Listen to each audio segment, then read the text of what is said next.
என் இனிய உலக தமிழ் மக்களே, நாணயங்கள், அஞ்சல் தலைகள் மற்றும் பணத்தாள்கள் பற்றிய தகவல்களை தொடர்ந்து தெரிந்து கொள்ள என்னோட சேனலை சப்ஸ்கிரைப் பண்ணிக்கோங்க. அப்படியே அந்த கோவில் மணி மாதிரி இருக்கக்கூடிய குறியீடியை அழுத்திக்கோங்க.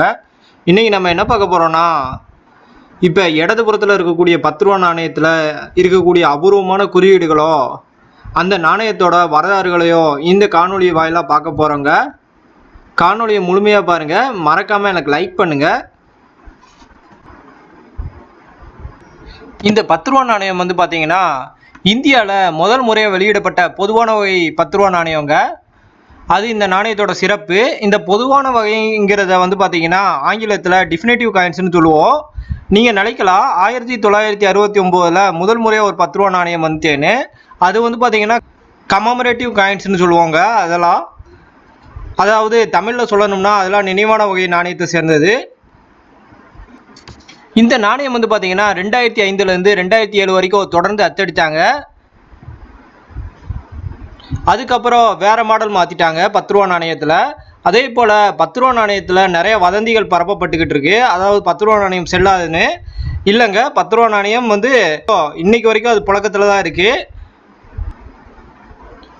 இந்த நாணயம் வந்து பார்த்தீங்கன்னா நோய்டாவில் மட்டும் தாங்க அச்சடித்தாங்க. நம்ம நாட்டில் வந்து 4 இடங்களில் வந்து நாணயங்கள் அச்சடிப்பாங்க. இதை பற்றி நம்ம ஏற்கனவே பார்த்துருக்கோம். கல்கத்தா, ஹைதராபாத், நோய்டா மற்றும் மும்பைன்னு. இதில் வந்து பார்த்திங்கன்னா இந்த மாடல் வந்து நோய்டாவில் மட்டும் தான் அச்சடிச்சிருக்காங்க. இந்த நோய்டாவில் அச்சடிக்கப்பட்ட நாணயங்களில் 2005 மற்றும் 2005 மட்டும் வந்து பார்த்திங்கன்னா குறைவான எண்ணிக்கையில் வந்து நாணயங்கள் அச்சடிச்சிருக்காங்க. அதிக எண்ணிக்கையில் வந்து 2006 வந்து அதிகமாக அச்சடிச்சிருக்காங்க. ஒரு லெவலுக்கு வந்து 2007 வந்து அச்சடிச்சிருக்காங்க. இந்த நாணயத்தோட நம்ம இந்திய நாணயத்தோட முன்பக்கம்ங்கிறது வந்து பார்த்தீங்கன்னா எப்பயுமே அசோக சின்னம் இருக்க பக்கம் தாங்க.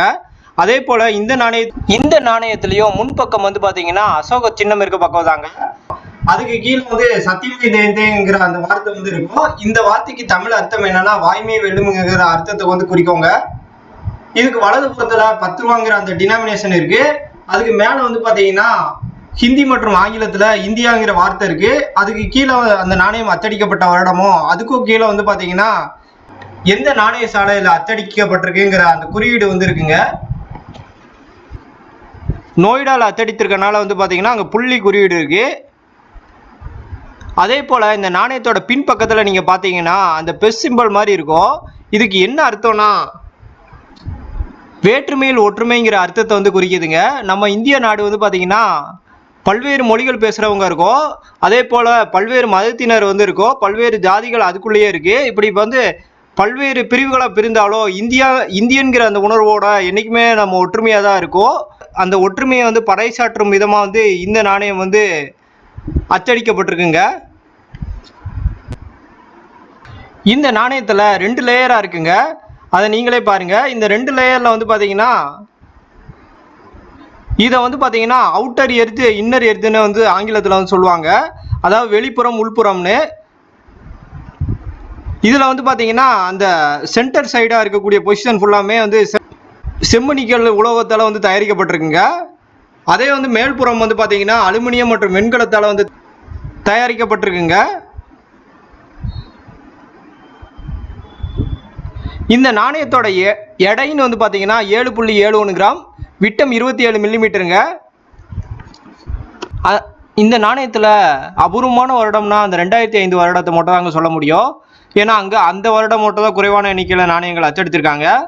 அதனால வந்து பார்த்தீங்கன்னா அந்த வருடம் கொண்ட நாணயத்தை 1 அல்லது 2 உங்கள் சேகரிப்பில் வந்து வச்சுக்கோங்க. இந்த காணொலி உங்களுக்கு பிடித்திருந்தால் விருப்பம் தெரிவிங்க. ஏதாவது சந்தேகம் இருந்தால் கருத்து பெட்டியில் உங்கள் சந்தேகத்தை எழுதுங்க. உங்கள் நண்பர்களுக்கு மறக்காமல் பகிருங்க. என்னோட முகநூல், ட்விட்டர் மற்றும் இன்ஸ்டாகிராமில் பின்தொடர கீழே இருக்கும் ஐடியை உபயோகித்துக் கொள்ளுங்கள். வரலாற்று தகவல்கள் தொடரும். நன்றி.